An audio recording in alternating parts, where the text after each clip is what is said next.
ಯಾಕಂದ್ರೆ ಸರ್ಕಾರದ ವಿರುದ್ಧ ಮಾತಾಡೋರೆಲ್ಲ ಕಳ್ಳರು, ಅವ್ರ ಮನಸ್ಸು ಹುಳ್ಳು ಅಂತ ಬರ್ತಾ ಇದೆ. ಆತಂಕದಿಂದ ಕರೆದಿರೋ ಪ್ರೆಸ್ ಕಾನ್ಫರೆನ್ಸ್ ಅಲ್ಲ, ನಾವು ಕಳ್ಳರು ಅಲ್ಲ, ನಮ್ಮ ಮನಸ್ಸು ಹುಳ್ಳು ಇಲ್ಲ. ಇದು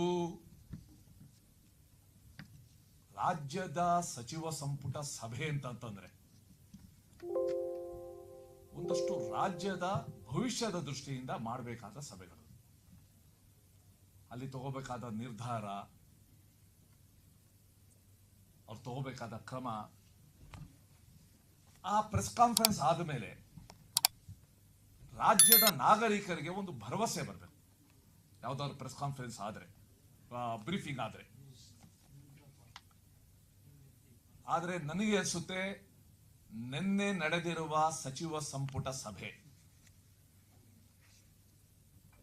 ರಾಜ್ಯದ ದೃಷ್ಟಿಯಿಂದ ಅತ್ಯಂತ ಮಾರಕ ನಿರ್ಧಾರಗಳನ್ನ ಕೈಗೊಂಡಿರುವ ಸಚಿವ ಸಂಪುಟ ಸಭೆ. ಇನ್ನಿವೆ ಈ ಕ್ಯಾಬಿನೆಟ್ ಸಭೆ ಅತ್ಯಂತ ರಿಗ್ರೆಸಿವ್ ನಿರ್ಧಾರಗಳನ್ನ, ಆರ್ಟಿಫಿಷಿಯಲ್ ಇಂಟೆಲಿಜೆನ್ಸ್ ಕಾಲದಲ್ಲಿ ಆರ್ಟಿಫಿಷಿಯಲ್ ಇಗ್ನೋರೆನ್ಸ್ ಇಂದ ಕೂಡಿರುವ ನಿರ್ಧಾರಗಳನ್ನ ಕೈಗೊಂಡಿರುವ ಸಚಿವ ಸಂಪುಟ ಸಭೆ. ಅಥವಾ ಒಂದು ಸಚಿವ ಸಂಪುಟ ಸಭೆ ಯಾವ ರೀತಿ ನಿರ್ಧಾರ ತಗೊಳ್ಬಾರ್ದು ಅಂತ ಇಡೀ ರಾಷ್ಟ್ರಕ್ಕೆ ಉತ್ತಮ ಉದಾಹರಣೆ ಆಗಿರುವ ಒಂದು ಕ್ಯಾಬಿನೆಟ್ ಮೀಟಿಂಗ್ ನಿನ್ನೆ ಆಗಿದೆ. ಎರಡು ಸಂಗತಿಗಳು. ಮೊದಲನೇದು, ಇವತ್ತು ನಾನು ನೋಡ್ತಾ ಇದ್ದೆ ಉಪಮುಖ್ಯಮಂತ್ರಿಗಳು ಇದು ಸರ್ಕಾರದ ನಿರ್ಧಾರ, ನಾವು ಮಾಡ್ತೀವಿ. ಯಾವುದೇ ಸರ್ಕಾರ ಆರೋಗ್ಯಂಟ್ ಇಂದ ಇರಬಹುದು, ಆರೋಗ್ಯನ್ಸ್ ಇರಬಾರ್ದು. ಯಾವುದೇ ಸರ್ಕಾರ ನಿರ್ಧಾರ ತಗೊಂಡ್ರೆ ಜನಸಾಮಾನ್ಯರ ಹಿತದ ದೃಷ್ಟಿಯಿಂದ ತಗೊಳ್ಬೇಕು. ಜಸ್ಟ್ ಬಿಕಾಸ್ ನಮ್ಗೆ ಮೆಜಾರಿಟಿ ಇದೆ ಅಂದ ತಕ್ಷಣ ನಾವು ಮಾಡಿದ್ದೇ ಸರಿ ನಮ್ಮ ಅಹಂಕಾರ ಠೇಂಕಾರ, ನಂಗನ್ಸುತ್ತೆ ಸರ್ಕಾರದ ಅಧಪತನಕ್ಕೆ ಒಂದು ಹಾದಿ ಆಗತ್ತೆ. ಒಂದಷ್ಟು ವಿನಮ್ರತೆ ಇರಬೇಕು. ಇವತ್ತು ಸಚಿವ ಸಂಪುಟ ಒಂದು ನಿರ್ಧಾರ ತಗೊಂಡಿದೆ. ಕರ್ನಾಟಕದ ಸ್ಥಳೀಯ ಸಂಸ್ಥೆಗಳ ಚುನಾವಣೆಯಲ್ಲಿ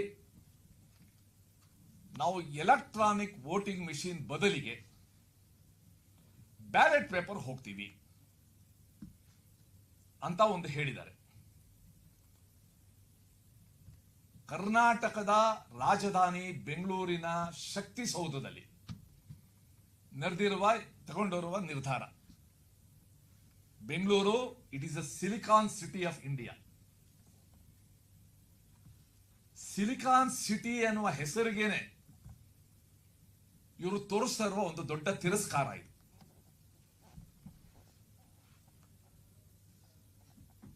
ಹಾಗಾದ್ರೆ ಮುಂದೆ ನನಗೊಂದು ಆತಂಕ ಇದೆ.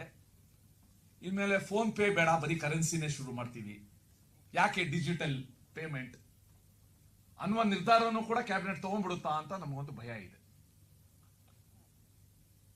Electronic voting machine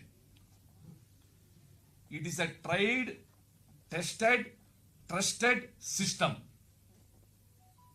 supreme court ಕೂಡ ಇದನ್ನ ಎತ್ತಿ ಹಿಡಿದಿದೆ. ಬೇರೆ ದೇಶಗಳು ಕೂಡ ಭಾರತದ ಚುನಾವಣಾ ಪದ್ಧತಿಯನ್ನ ಮೆಚ್ಚಿಕೊಂಡಿವೆ, ಅನುಸರಿಸ್ತಾ ಇವೆ. ಆದ್ರೆ ತಮ್ಮ ನಾಯಕನ ಮೆಚ್ಚಿಸೋಕೋಸ್ಕರ, ಇದು ರಾಜ್ಯದ ದೃಷ್ಟಿಯಿಂದ ಅಲ್ಲ, ಒಂದೇ ಒಂದು ಕಾರಣ, ಒಂದಂಶದ ಕಾರಣ, ನಾಯಕನ ಮೆಚ್ಚಿಸಬೇಕು,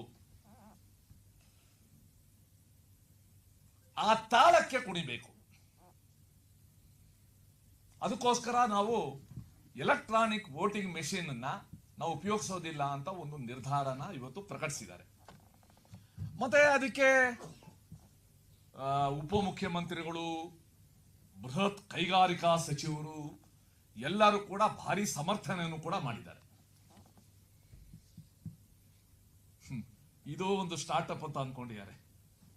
ಬ್ಯಾಲೆಟ್ ಪೇಪರ್ಗೆ ಹೋಗೋದು ಒಂದು ಸ್ಟಾರ್ಟ್ಅಪ್ ಇಂಡಸ್ಟ್ರಿ ಅಂತ. ಭಾರತೀಯ ಜನತಾ ಪಾರ್ಟಿ ಈ ಒಂದು ಹಳೆ ಯುಗಕ್ಕೆ ತಗೊಂಡು ಹೋಗುವ ರಾಜ್ಯ ಸರ್ಕಾರದ ನಿರ್ಧಾರವನ್ನ ನಾವು ತೀವ್ರವಾಗಿ ಖಂಡಿಸ್ತೇವೆ.